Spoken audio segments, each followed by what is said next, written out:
Assalamualaikum warahmatullahi wabarakatuh. Halo semuanya, saya Bening Aura Dewi dengan NIM 430142238 dari Pendidikan Kimia 6A. Di sini saya akan mempresentasikan hasil analisa ilmiah saya terkait proyek UAS Kimia Pangan 2025. Untuk jawaban 1A, saya sangat setuju dengan pernyataan Bu Nur Hayati yang menyatakan bahwa fermentasi dapat membuat adonan wadai lebih mengembang. Hal ini dikarenakan pada proses fermentasi memanfaatkan aktivitas ragi atau sejenis mikroorganisme yang biasanya digunakan dalam pembuatan roti.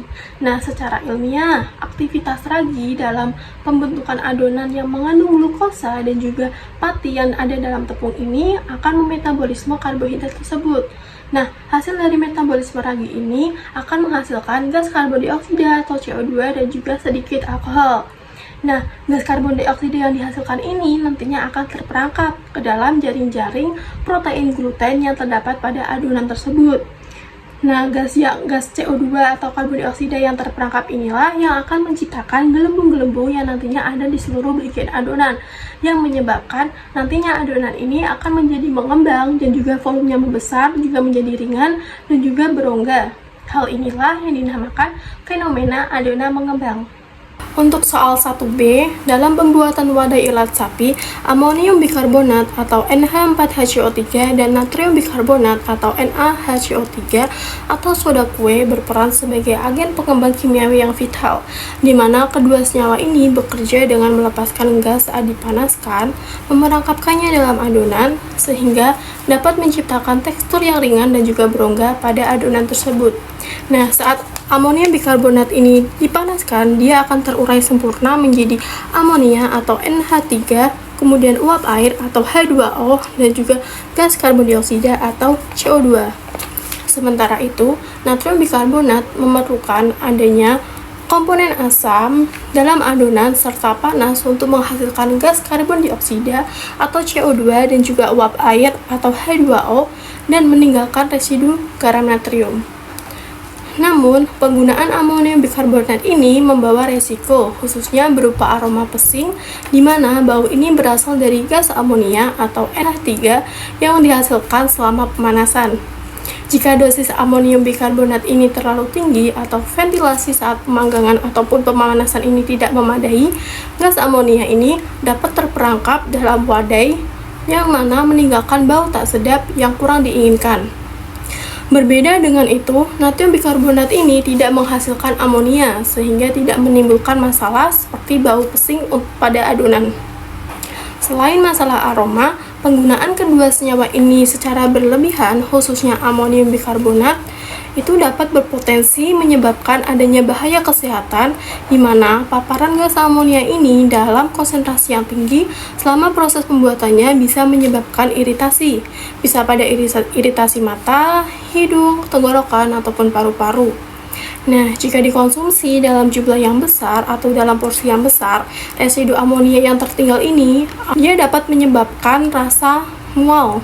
Oleh karena itu, penggunaan bahan-bahan ini dibatasi dan juga diatur ketat oleh Badan Pengawas Obat dan Makanan atau BPOM demi menjaga keamanan konsumen, memastikan bahwa setiap gigitan wadai ilat sapi ini tidak hanya lezat, tetapi juga aman dan juga sehat saat dikonsumsi.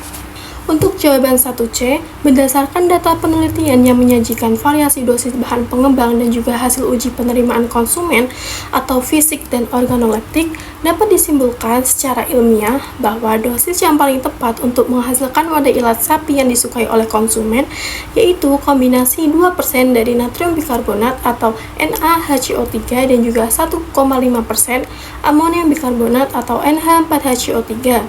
Pada titik dosis ini, nilai fisik dan organoleptik mencapai angka tertinggi, yaitu 0,61, yang dimana mengindikasikan tingkat penerimaan konsumen yang paling baik terhadap karakteristik sensori wadai. Nah, secara ilmiah juga penting untuk dicatat bahwa peningkatan dosis bahan pengembang secara progresif ini di atas kombinasi optimal tersebut justru menyebabkan penurunan drastis pada nilai penerimaan konsumen. Misalnya, pada dosis 4% NaHCO3 dan juga 2,5% pada natrium bikarbonat atau NH4HCO3, nilai penerima menurun signifikan menjadi 0,39 dan terus merosot pada dosis yang lebih tinggi. Fenomena ini dapat dijelaskan karena kelebihan amonium bikarbonat atau NH4HCO3 akan menghasilkan gas amonia atau NH3 yang berlebih saat pemanggangan atau pemanasan, yang dimana menyebabkan munculnya aroma tidak enak atau aroma pesing yang sangat mengganggu dan tidak disukai oleh konsumen. Selain itu, dosis pengembang yang terlalu tinggi juga bisa merusak struktur adonan, menghasilkan tekstur yang tidak signifikan, misalnya terlalu rapuh ataupun kue itu menjadi kering, dan atau bahkan bisa memberikan rasa pahit jika residu basa dari natrium bikarbonat ini tidak ternetralisasi secara sempurna. Untuk jawaban 1D, mengacu pada uji organoleptik yang telah kita analisis, kita tahu bahwa kombinasi 2% dari natrium bikarbonat atau NaHCO3 dan 1,5% dari amonium bikarbonat atau NH4HCO3 ini menghasilkan wadah yang paling disukai konsumen. Namun, permasalahan utama ini terletak pada amonium bikarbonat yang kerap kali dikenal sebagai kencing kuda. Karena pada senyawa ini melepaskan gas amonia atau NH3 saat dipanaskan, sehingga menimbulkan aroma pesing yang tidak diinginkan dan juga berpotensi menimbulkan isu keamanan pangan jika tidak diatur. Maka dari itu, dari saya mengusulkan sebuah formula alternatif bahan pengembang di mana kita akan mengurangi penggunaan amonium bikarbonat dan beralih ke baking powder jenis double acting. Di mana keputusan ilmiah yang saya buat ini dikarenakan baking powder ini tidak menghasilkan gas amonia, sehingga akan menghilangkan masalah bau pesing sepenuhnya. Selain itu juga, baking powder ini dirancang untuk memberikan pengembangan yang konsisten baik saat adonan ini dicampur, ataupun saat dipanggang, ataupun saat dipanaskan, di mana akan memastikan tekstur yang optimal dan juga stabil pada adonan tersebut. Nah, bahan ini juga terbukti aman sesuai dengan regulasi BPOM serta mudah ditemukan. Sebagai titik awal proporsi yang saya sarankan, saya menyarankan penggunaan baking powder ini 2,5% hingga 3% baking powder double acting dari berat tepung yang digunakan. Inovasi formula ini tidak akan berarti tanpa implementasi yang efektif di kalangan UMKM lokal.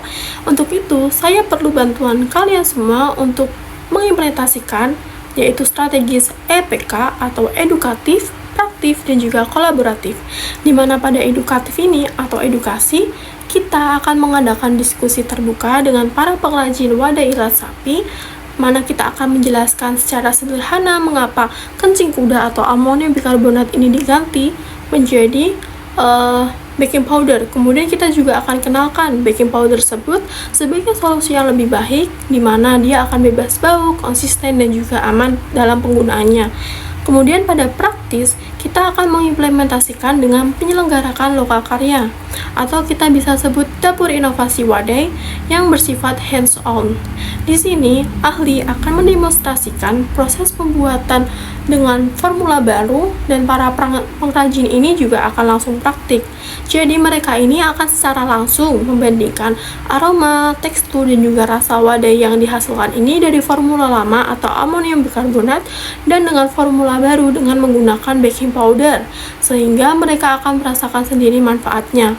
Setelah itu, mereka juga akan diberikan kartu resep atau resep yang standar dengan takaran yang presisi. Kemudian, tim ahli akan melakukan kunjungan berkala ke tempat produksi. Ini akan mendampingi dan juga membantu mereka mengatasi tantangan awal dalam beradaptasi, yaitu dengan perubahan formula dengan menggunakan baking powder tersebut, sehingga akan ada dukungan yang mencakup membantu mendapatkan pasokan baking powder tersebut dari pemasok yang terpercaya dan juga dengan harga yang terjangkau.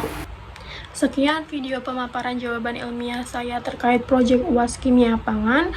Kurang lebihnya mohon maaf. Saya Bening Aura Dewi. Wassalamualaikum warahmatullahi wabarakatuh.